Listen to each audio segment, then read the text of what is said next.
साल होता है सन 1962। भारत और चीन युद्ध। इस युद्ध के बारे में आप लोगों को पता ही होगा। इस युद्ध में हमारी हार होती है और चीन के साथ एक एग्रीमेंट साइन करना पड़ता है। यह कहानी इस युद्ध के बारे में नहीं बल्कि एक ऐसे महान वीर योद्धा के बारे में है जिसने अकेले 72 घंटों तक चीनी सैनिकों को मौत के घाट उतारा। शायद ही कोई ऐसा शख्स होगा जो इस वीर योद्धा के बारे में न जानता हो। हम आखिरी सांस तक लड़ेंगे।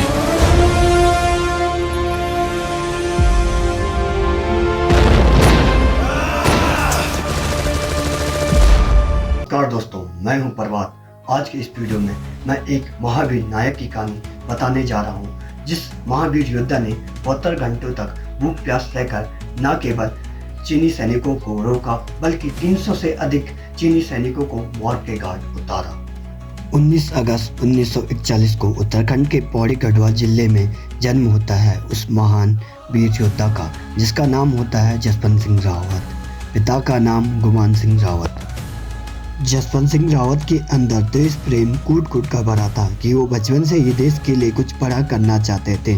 उन्होंने अपनी पढ़ाई ग्रामीण स्कूल से की और पढ़ाई में वो बहुत अच्छे स्टूडेंट थे। साथ ही साथ उनकी रुचि महावीर योद्धाओं की कहानी पढ़ना और उनके जैसे बनना था। उत्तराखंड को देवभूमि कहा जाता है। उत्तराखंड की धरती पर अनेक महावीर योद्धाओं ने जन्म लिया। जहाँ पूरा देश मुगलों का गुलाम था, वहीं उत्तराखंड के राजाओं ने कई बार मुगलों को पराजित किया। आज हमें देखने को मिलता है कि उत्तराखंड से ही सबसे अधिक सैन्य मिलते हैं।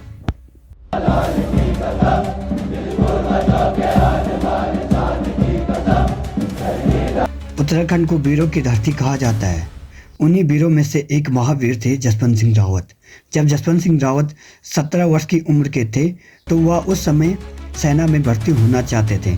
हालांकि उनकी उम्र कम होने के चलते उन्हें भर्ती नहीं किया गया, लेकिन जसवंत सिंह रावत के इस देश प्रेम के जज्बे ने उन्हें पीछे हटने नहीं दिया और 19 अगस्त 1960 को जसवंत सिंह रावत सेना में बतौर राइफलमैन भर्ती हो जाते हैं। 14 सितंबर 1961 को उनकी ट्रेनिंग पूरी होती है।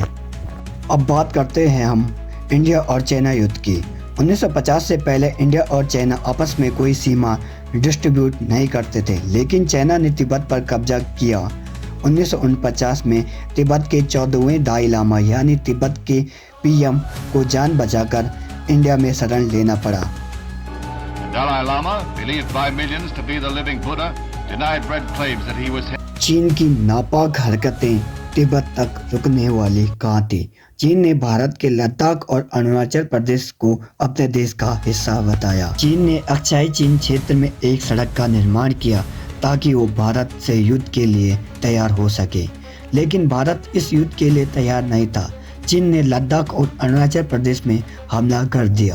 एक महावीर था अपने देश का, जो लड़ा था कभी अपने देश के लिए, जिसे लड़ते हुए कभी किसी ने नहीं देखा। मरने के बाद एक ऐसी इबारत लिख गया जो अमर हो गई सदा के लिए। कहानी की शुरुआत होती है 17 नवंबर 1962 से। 1962 का युद्ध अंतिम चरण में पूर्वी भारत की सीमा पर 14,000 फीट की ऊंचाई और 1,000 किलोमीटर के क्षेत्रफल में लड़ा जा रहा था। ये इलाका बदनाम था जमा देने वाली ठंड और दुर्गम पथरीले इलाकों के लिए। इन इलाकों में जाने भर नाम से लोगों की रूह कांपने लग जाती है। चीनी सैनिक भारत की जमीन पर कब्जा करते हुए हिमालय सीमा को पार करते हुए अरुणाचल प्रदेश के तमांग से आगे पहुंच गई थी।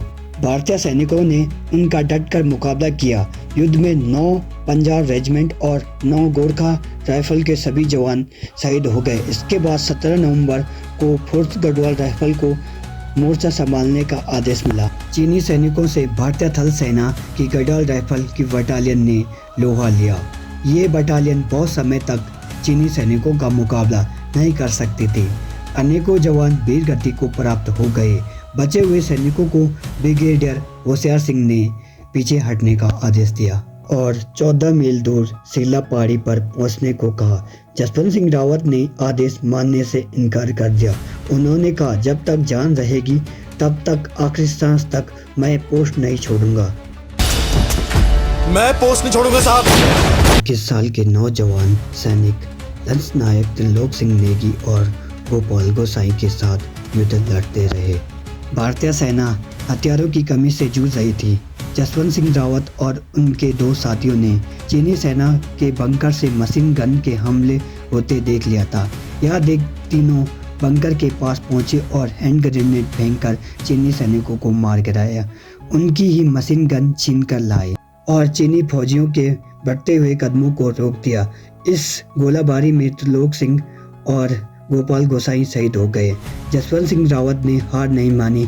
वे अकेले ही चीनी सैनिकों को मौत के घाट उतारते रहे। उन्होंने अरुणाचल प्रदेश की मुरप्पा जनजाति की 2 लड़कियां नूरा और सैला की मदद से युद्ध की एक ऐसी रणनीति बनाई कि चीन भी चकमा खा गया। तीनों स्थानों पर मशीन गन और टैंकर रखे गए। नूरा और सैला के साथ जसवंत सिंह रावत ने तीनों जगह पर जाकर हमला करते रहे। 72 घंटे तक वे इसी तरह चीनी सैनिकों पर हमला करते रहे और उनकी यह रणनीति सफल रही। 300 से ज़्यादा चीनी सैनिकों को मौत के घाट उतार दिया। चीनी सैनिक यह समझ रहे थे कि भारतीय सेना बहुत बड़ी संख्या में है। जसवंत सिंह रावत अलग अलग जगह से हमला कर रहे थे। इसी बीच जसवंत सिंह रावत को रसद पहुंचाने वाले को चीनी सैनिकों ने पकड़ लिया। उसने चीनी सैनिकों को जसवंत सिंह रावत के बारे में पूरी बात बता दी कि वो अकेले ही उस पोस्ट पर खड़े।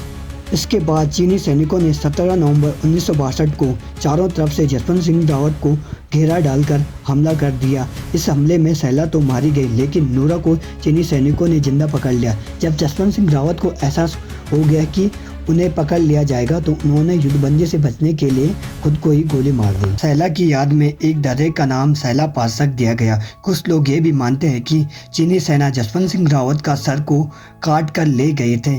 युद्ध के बाद चीनी सैनिकों ने उनके सर को लौटा। जिस चौकी पर जसवंत सिंह रावत ने आखिरी लड़ाई लड़ी थी उसका नाम अब जसवंतगढ़ रख दिया गया है और वहाँ उनकी याद में एक मंदिर बनवाया गया है।